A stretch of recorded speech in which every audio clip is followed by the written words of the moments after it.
बुद्धं शरणं गच्छामि। पढ़ाना चाहते थे सावित्रीबाई फुले, महिलाओं को पढ़ाना चाहते थे। क्यों पढ़ाना चाहते थे? क्या वो महिलाओं को केवल चूल और मूल से बाहर निकालना चाहते थे? महिलाओं को आधुनिक बनाना चाहते थे। तो आधुनिकता कौन सी चीज की थी? आज आधुनिकता हमारे पास में आई है, महिलाओं के पास में है, पुरुषों के पास में, अगर वो आधुनिकता कपड़ों और मोबाइल के अलावा, टेक्नोलॉजी के अलावा नहीं है। कल रात की साथियों घटना आपने अखबार में पढ़ी होगी, रात के अंधेरे में 2 महिलाएं सबरीमाला मंदिर में दर्शन के लिए गई। कल रात की खबर है, शायद आप लोगों ने इसको पढ़ा होगा, सुना होगा। रात में अंधेरे में 2 महिलाएं वहां पर गई और उन्होंने वहां जाकर भगवान अयप्पा जो है उसका दर्शन लिया। तो आज वहां के पंडितों ने पानी डालकर, पवित्र जल डालकर उसको शुद्ध किया है। ये आज की घटना हमारे सामने है। तो ये सारा हुआ। तो एक तरफ सावित्रीबाई फुले जी की हम लोग जयंती मना रहे और दूसरी तरफ उसी देश में 2 महिलाओं के मंदिर प्रवेश के करने के कारण भगवान अपवित्र हो गया। अयप्पा जो है उस मंदिर में लगभग 800 सालों से महिलाओं के प्रवेश पर पाबंदी है। 10 से लेकर 50 साल की उम्र की जो महिलाएं हैं वहां पर उनके प्रवेश पर पाबंदी है। क्यों ऐसा है? तो अगर जो उस उम्र की जो महिला 10 साल से लेकर 50 साल की जो महिलाएं अगर वहां पर गई तो अयप्पा ब्रह्मचारी है और ब्रह्मचारी होने के कारण वो महिलाओं से दूर रहता है। और अगर महिलाएं वहां पर गई तो उससे वो अयप्पा जो है प्रदूषित हो जाता है, पोल्यूटेड हो जाता है। और केवल पोल्यूटेड नहीं हो जाता तो उसकी जो शक्ति है वो भी कम हो जाती। तो एक महिला की मौजूदगी अगर किसी भगवान की ताकत को छीनती है तो वो भगवान कैसा भगवान होगा, आप इसका अंदाजा लगा।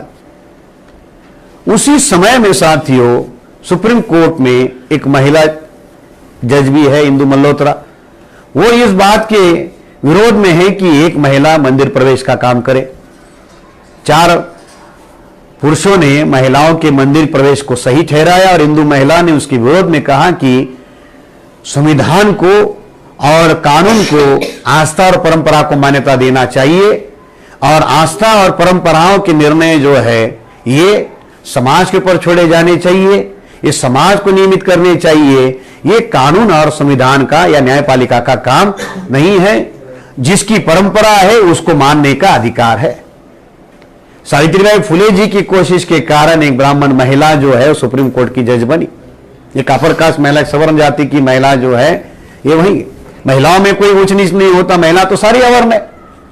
ब्राह्मणों की व्यवस्था में केवल पुरुष ही है, ये महिलाओं को अवर्ण घोषित करती है।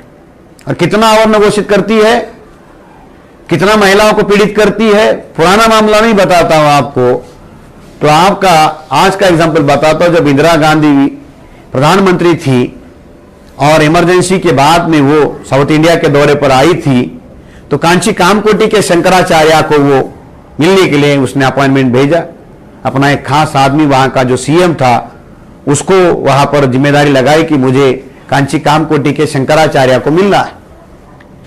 एक प्रधानमंत्री जो सबसे डैशिंग मानी जाती थी उसने एक शंकराचार्य, मतलब उसके दृष्टि से शंकराचार्य मतलब एक जिले का एक मठ संभालने वाला मठाधिपति, उस शंकराचार्य को उसने मिलने के लिए कहा कि मैं आपको मिलना चाहती हूं।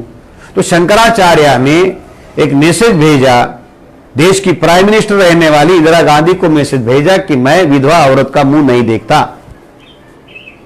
उसने मैसेज जो भेजा वो क्या था कि मैं विधवा औरत का मुंह नहीं देखता।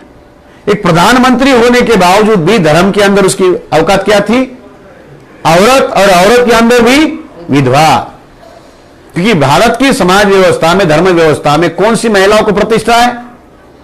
केवल और केवल जिस महिला का पति सुरक्षित है, जिंदा है, उसी महिला की प्रतिष्ठा है। उसके बाद दूसरा, वो अगर उसका पति जिंदा है मगर अगर उसको बेटा नहीं है उसकी कोई प्रतिष्ठा नहीं है। बेटिया है कोई फर्क नहीं, बेटा है तो ही उसकी प्रतिष्ठा है। और वो संस्कार हजारों सालों से, मराठीचं एक उदाहरण आपल्याला सांगतो की लग्न कार्यामध्ये किंवा धार्मिक कार्यामध्ये हळकुंड वापरतात आणि ते हळकुंड कोणतं वापरतात? म्हणजे महिलांना माहिती आहे कोणतं वापरतात? लिकुडवाड़ा जो हळकुंड है ते कोणतं वापरतात? हल्दी का एक टुकड़ा लगाया जाता है, उसको हर धर्म कार्य में यूज किया जाता है, तो उसको एक फाटा थोड़ा सा उसका सबलिंग अगर निकला है वही उसको यूज किया जाता है। वो एक प्रतीक है कि जिसका बेटा है वही पवित्र है। इंदिरा गांधी प्रधानमंत्री थी, दो दो बेटों की मां थी, मगर विधवा थी, तो शंकराचार्य ने कहा कि मैं इसका मुंह नहीं देख सकता। अगर उस धर्म की व्यवस्था भारत में होती तो इंदिरा गांधी की क्या औकात होती? उसको कोई पूछता नहीं पूछता। मगर ब्राह्मणों की महिलाएं हो या ये जो व्यवस्था के अंदर जो ऊंची जाति की जो महिलाएं हैं, वो इतनी गुलाम बनने के बाद में भी उस व्यवस्था को बचाने के लिए सक्रिय है। और जिन एससी एसटी ओबीसी की महिलाओं को आजादी देने के लिए सावित्रीबाई फुले जी ने आंदोलन चलाया, उनको खबर ही नहीं है। तो सबरीमाला का हो या शनि मंदिर का हो, उसके प्रवेश के लिए उनको लगाया जाता है। आज भारत में असमानता जो है वो चरम सीमा पर है, और उस असमानता में भी स्त्री असमानता जो है वो सबसे ज्यादा चरम सीमा पर है। अभी कल परसों एक रिपोर्ट पब्लिश हुआ, बहुत ज्यादा गंभीर है, कि सवर्णों की महिलाएं और एससी एसटी ओबीसी की महिलाएं, इनके ऊपर एक रिसर्च पब्लिश हुआ, आप लोगों को जानकारी लेनी चाहिए। एक रिपोर्ट सामने आया कि एससी एसटी ओबीसी की जो महिलाएं हैं और सवर्ण जाति की जो महिलाएं हैं, इनके रिसर्च होने के बाद में सामने आया कि एससी एसटी ओबीसी की महिलाएं सवर्ण महिलाओं से 14 साल पहले मर जाती है। मतलब एससी एसटी ओबीसी की महिलाओं की एवरेज एज और ऊंचे जाति की महिलाओं की एवरेज एज जो है, इसमें कितना अंतर पड़ा है आज? तो एससी एसटी ओबीसी की महिलाएं 14 साल पहले मर जाती है, बीमारी के कारण, माल न्यूट्रिशन के कारण, स्वास्थ्य ठीक ना होने के कारण, जल्दी बच्चे होने के कारण, सैकड़ों ऐसे कारण हैं। 14 साल पहले हमारी मां, हमारी बेटी, हमारी बहू मर जा रही है, और सवर्ण जाति की महिलाएं 14 साल हम लोगों की महिलाओं से ज्यादा जीती है। इतना ज्यादा अंतर आया, आप अंदाजा लगा सकते हैं कि कितना बड़ा जिनोसाइड, कितना बड़ा नरसंहार हमारी महिलाओं का, हमारी माताओं का, हमारी बेटियों का हो रहा। इसका अंदाजा भी नहीं है, इसकी कोई चर्चा मीडिया में नहीं हो रही, किसी को खबर तक नहीं कि कितना साइलेंट किलिंग जो है ये हो रहा। हर जगह पर ये सारी बातें हो रही है। जो व्यवस्था सावित्रीबाई फुले बनाना चाहती थी, वो संविधान के माध्यम से बाबा साहब अम्बेडकर ने लागू की, एक नया दौर इस देश के अंदर है। मगर कहां है वो व्यवस्था, और कहां है वो हमारी महिला, कहां है हमारी बेटी, कहां है हमारा समाज, उनको तरफ देखने का। वो सारी बातें साथियों हम लोगों को जानने समझने की जरूरत है। आज वो संकट बहुत ज्यादा गंभीर हो चुका है।